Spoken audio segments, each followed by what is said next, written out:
This is One-on-One.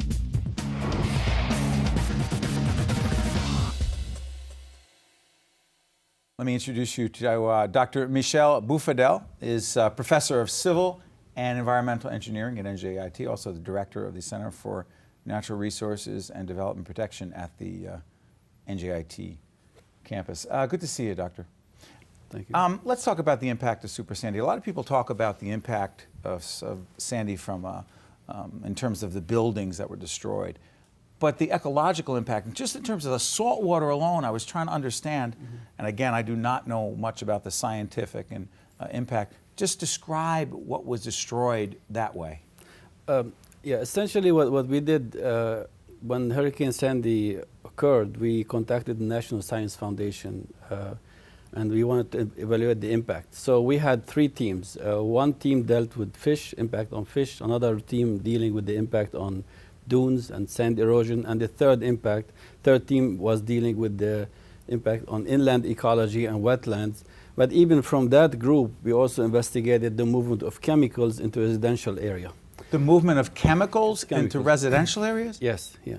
Why would chemicals be moved? Because they are usually a different part of the bay, and they are kind of quiescent, maybe within the sediments, and then the hurricane came and suspended them, and then moved them to places between the houses. So we literally went between people's, houses, in their front yard, backyard, and we took samples, and then we found high concentrations, high levels of lead, high levels of arsenic in people's yards. So I think there's a public health concern there. What is it? Because right now people watching are saying, what does this mean? And so my question is, what does this mean? Well, lead, for example, is a carcinogen and it's toxic. It's what you call a cumulative poison. So at what levels? At different levels, but the problem with lead is it's not the acute toxicity. It is cumulative in the sense that if someone ingests it when they are 10 years old, it doesn't leave the body. So if the next dose they take when they are 20, it keeps accumulating. So I think that these are some of the concerns, especially that was the main concern in our country regarding lead. You got to follow it over time? Well, it just doesn't leave the body. So it's not exposure and then it's gone. The body doesn't excrete it. Essentially, it binds to the bones. So you have these chemicals, they could be, very toxic. So we monitored them. And then we saw that following the hurricane, they spiked up within the sediments. And this is like just at the ground surface. So if you have children a couple of weeks after the hurricane playing in that region, they will be impacted. What kind of efforts are being done to remove a lot of this sediment, a lot of these chemicals that are so dangerous? I think in some areas there are very rigorous and vigorous approaches. But I think the challenge that we're dealing with is the large extent. You have hundreds of miles of shorelines that are impacted, so it is not easy to remove everything at the same time. And from that perspective, what we are thinking is to develop some techniques, although they cannot stop the hurricane from reaching these areas, but at least channel away some of the contaminants away from residential areas. In other words, let's say if you have a landfill here and then here you have a town, you cannot stop the water, but maybe you want to make the water to go from the town to the landfill. How do you do that? Well, you just kind of veer it. You try to direct it in one way instead of trying to stop it totally. If you can stop it, that would be the best solution, but it's, as we know, it's very expensive.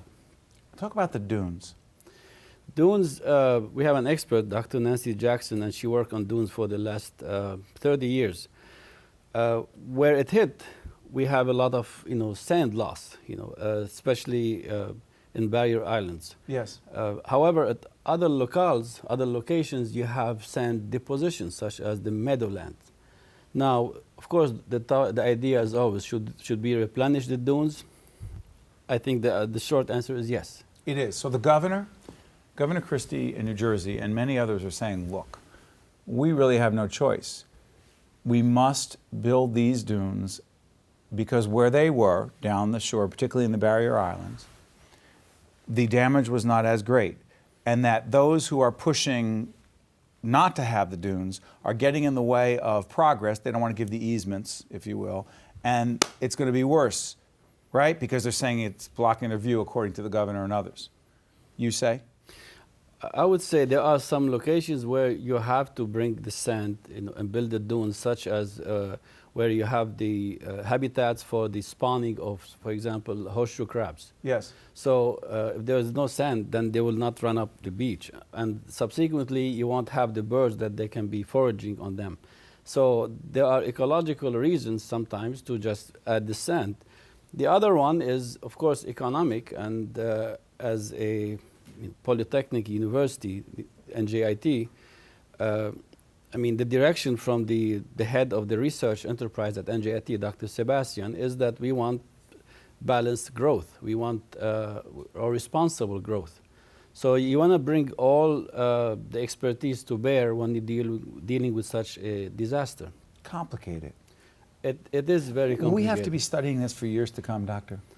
Yes, I think, and there will not be one particular solution. And I think it will depend to a large extent on the stakeholders, how much the communities are involved in the decisions. Because really, the engineering solutions, I mean, I think in this country we have the expertise to develop them. But I think the challenge is really to get the people to buy in. Do we have the will to do it? The willingness? Correct. Because real quick, 20 seconds, doing nothing is not an option. I agree, correct. You can't say, well, let's hope it doesn't happen again. Hope is not a plan. No, there has to be something. Yes. But sometimes we should go after the low-hanging fruits. So and that's we'll keep talking off the air. But thank you, Doctor. What do you mean by low-hanging fruit? One-on-One with Steve Adubato has been a production of the Caucus Educational Corporation, celebrating 25 years of broadcast excellence.